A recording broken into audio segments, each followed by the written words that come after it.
I took the night shift because it paid more, that was the honest reason, and at the time, I didn't think sitting alone for hours in an empty office complex would change anything about me. The job was security, overnight, 11 at night until 7 in the morning, watching cameras and logging anything out of the ordinary. It sounded boring, and I welcomed that. Boring felt safe. The complex sat on the edge of town, 5 low buildings surrounded by parking lots that stayed mostly empty after sunset. During the day, the place was busy enough, people coming and going, meetings, deliveries, the usual. At night, it felt abandoned. No traffic noise. No distant voices. Just wind, insects, and the faint electrical hum of the lights overhead. Inside the security booth, 12 camera feeds were displayed across 2 monitors. Hallways, stairwells, entrances, and parking areas. Each camera had a small number in the corner of the screen. I learned them all by heart during my first week. Camera 1 was the front entrance.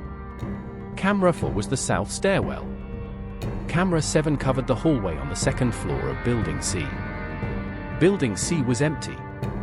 It had been empty for months, ever since the last company moved out unexpectedly. No tenants, no cleaners scheduled overnight, no reason for anyone to be there after hours. I locked it myself at the start of every shift, checking each door out of habit more than necessity.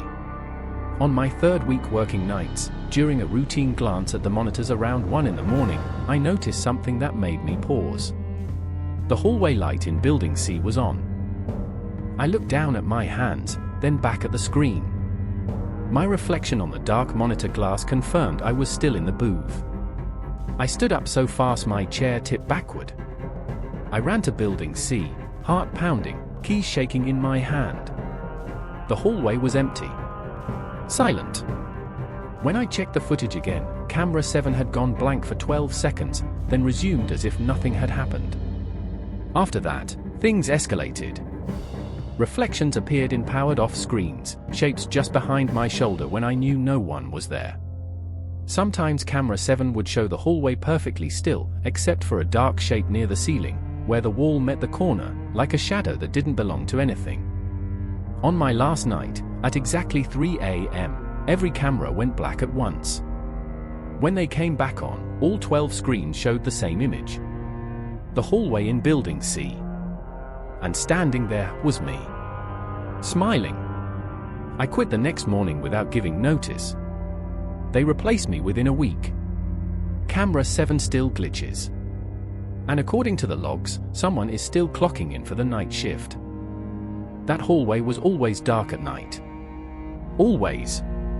I knew that because I checked it every shift, out of pure boredom. Seeing it lit up felt wrong in a way I couldn't immediately explain. I leaned closer to the screen, squinting, expecting to see someone standing there, or at least movement. There was nothing. I rewound the footage. At exactly 12:47 a.m., the hallway went from dark to light. No shadow crossing the camera. No door opening. No flicker. Just on. I told myself it was an electrical issue, wrote it in the logbook, and tried not to think about it. The next night, it happened again. Same building. Same hallway. Same minute. This time, I didn't rewind. I watched the live feed, my eyes fixed on camera 7 as the seconds ticked by. At 12:46, the hallway was empty and dark.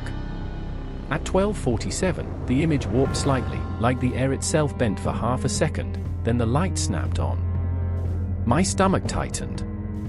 During my patrol, I stood in that hallway longer than I should have. The air felt colder there, heavier somehow, like the sound was being swallowed. The light buzzed faintly overhead. I listened for footsteps, breathing, anything. There was nothing. A few nights later, my supervisor left a note in the booth. Camera 7 keeps glitching. Don't worry about it. That should have reassured me. It didn't. The first time I saw myself on the monitor, I thought I was overtired. It was just after 2 a.m. I glanced up at camera 7, and there I was. Same uniform. Same posture. standing in the hallway, staring directly into the lens. Not moving. Not blinking.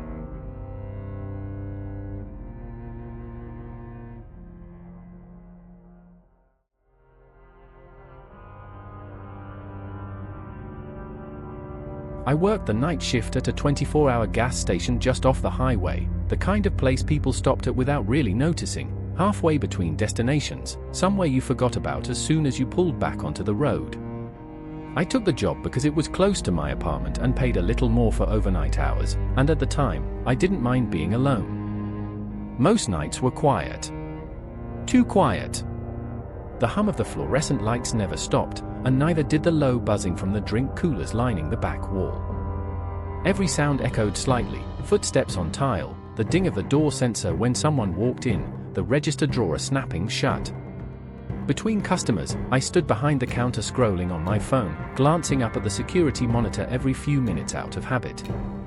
The first time I noticed him, it was around 3 a.m. The door sensor chimed softly, and I looked up expecting a tired driver or a trucker grabbing coffee. Instead, a man stood just inside the entrance, not moving. He was tall, thin, wearing a dark jacket that looked too heavy for the weather. His face was pale, and his eyes seemed fixed on me, unblinking. I waited for him to step forward. He didn't. After a few seconds, I asked if I could help him. My voice sounded too loud in the empty store. He smiled slowly but didn't answer, then turned and began walking down the aisles. I shrugged it off. Night shifts attract strange people. He didn't buy anything. He just walked. Slowly. Up one aisle, down the next, always staying just close enough that I could sense him behind me when I was restocking shelves. I could feel his presence more than I could hear it. No footsteps. No rustle of clothing. Just the feeling of being watched. When I finally looked up at the mirror behind the counter, he was standing right behind me. I jumped and turned around, heart racing.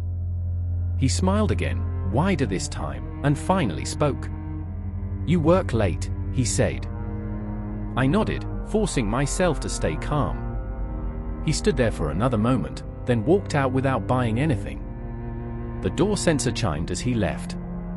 I checked the security monitor. The camera feed jumped forward about 2 minutes. I frowned, rewound the footage, and watched again. The moment he entered the store, the video skipped. When it resumed, he was already gone. No record of him ever being inside. I told myself it was a glitch. The next night, he came back. Same time. Same clothes. Same expression. This time, I watched the monitor while he walked the aisles. Every time he crossed into view of a camera, the feed stuttered. Not fully cutting out, just enough to blur his movement, like the system couldn't quite focus on him. When he stood at the counter, the camera froze completely. I asked him if he needed anything. He leaned forward slightly and said, "I'm just waiting." "For what?" I asked. He smiled, then turned and walked out again. The third night, I locked the doors early. I told myself I was being paranoid, but I didn't want to be alone with him again. At 2:55 a.m., I flipped the sign to closed and locked the door. At exactly 3 o'clock, there was a knock. Slow. Patient. I didn't move. Another knock followed. Same rhythm. Same pressure. I looked up. He was standing inside the store. My breath caught in my throat. The doors were still locked. I could see the metal latch in place. He stood near the coffee machine, smiling like he had the first night. I backed away from the counter and demanded to know how he got inside. He tilted his head slightly. "I never left," he said. The lights flickered once. When they stabilized, the store was empty. The door sensor hadn't chimed. I checked the cameras. No glitches. No skip time. No sign of anyone entering or leaving. The next morning, I told my manager everything. He reviewed the footage with me, fast-forwarding through the night. According to the cameras, I spent several minutes talking to myself behind the counter. No man. No movement. Just me. I quit 2 days later. A week after that, I drove past the station out of curiosity. It was closed. Dark. Windows boarded up. The sign was still on. Open. And standing inside, barely visible through the glass, was a man in a dark jacket, waiting.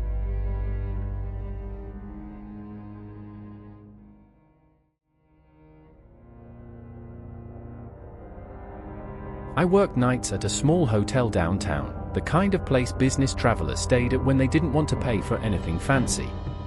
My job was night audit, midnight to 8 in the morning, balancing the books, answering the desk phone, and dealing with whatever small problems came up while most of the building slept.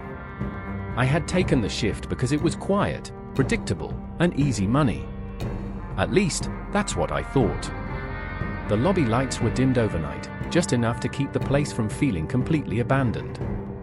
The elevators chimed softly whenever someone came down for ice or a vending machine snack, and the air always smelled faintly of coffee that had been sitting on the burner too long. Most nights, I didn't see a single guest face to face. The phone rang for the first time a little after 1 a.m. I answered it automatically, using the same greeting I always did. A man's voice came through the receiver, low and tired. "Can I get some towels sent up?" he asked. I asked for the room number. He said it quickly, almost too quickly, like he didn't want me to think about it. I typed it into the system and frowned. The room was vacant. I double-checked. No guest assigned. No late check-in pending. Nothing. I told him I would send someone up anyway, assuming it was a system error. Housekeeping had already gone home, so I grabbed the towels myself and rode the elevator up. The hallway was silent, the carpet soft under my shoes. When I reached the room, the door was closed. I knocked. No answer. I knocked again, louder this time. Nothing. I returned to the desk, confused but not alarmed. Mistakes happened. At 1:47 a.m., the phone rang again. Same voice. "This room is cold," he said. "The heater isn't working." I asked him to confirm the room number again. He did. It was the same vacant room. I told him I would check it. When I arrived this time, the door was open. The lights were on. The curtains were pulled back. The room felt occupied, like someone had just stepped out for a moment. But it was empty. I stood there longer than I should have, listening. The air felt heavy. The kind of quiet that presses against your ears. I turned the heater on, closed the door, and went back downstairs. At 2:11 a.m., the phone rang again. "Thank you," the voice said. "Can you stay on the line for a moment?" I hesitated. Something about the way he said it made my chest tighten. I asked why. "I don't like being alone," he replied. I told him I couldn't stay on the line. I hung up. A few seconds later, the phone rang again. "This is the front desk," I said sharply. "I know," the voice answered. "You're the only one there." My name followed. He said my name clearly, slowly, like he was testing the sound of it. I hadn't introduced myself. I stood up from the chair, scanning the lobby even though I knew I was alone. I asked how he knew my name. There was a pause. "I hear you typing," he said.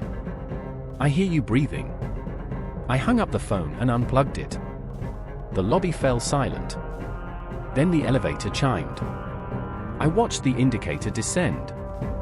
3rd floor. 2nd floor. 1st.